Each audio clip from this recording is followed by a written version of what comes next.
অবস্থায় দান করত, কিয়ামতের দিন যখন তাদেরকে তাদের আমলনামা দেয়া হবে, আমলনামা দেখে বলবে, আল্লাহ এত সওয়াব দুনিয়ার বুকে আমি করি নাই, অন্য কারো আমলনামা তোমার ফেরেশতারা ভুল করে আমারে দিয়েছে। আল্লাহ এত আমলনামা তো আমি করি নাই, এত নেক কাজ থেকে আসলে এটা আমার না, তোমার ফেরেশতারা ভুল করে আরেকজনেরটা গছাই দিয়েছে আমারে। আল্লাহ বলবে না, আমার ফেরেশতারা ভুল করে না। সুবহানাল্লাহ পড়েন।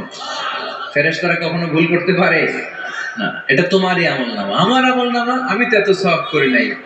আল্লাহ বললেন, তুমি যে ওই আমার খুশির জন্য দান করেছো, ওই ছোট্ট দানটাকে আমি বড় করে তোমার আমলনামায় ঢুকাই দিচ্ছি। আরো আস্তে কোন সুবহানাল্লাহ। হাদিসে এসেছে, কামা ইউরাব্বি আহাদুকুম ফুলুয়া, তোমরা যেমনি ছাগল পালো, বাছুর পালো, আল্লাহ তাআলা তোমাদের দানটাকে এরকম পেলে পুষে বড় করে। আপনারা কিশোরগঞ্জে গরু পালেন কারা দেখি? বাড়ি বাড়ি আপনার বাড়িতে আছে তো। এই যে গাভী যখন বাচ্চা দেয়, বাছুর হয়, খুশি লাগে না আপনাদের? মালিক কি করে? এটারে খাওয়ায়, খাইয়ে দাইয়ে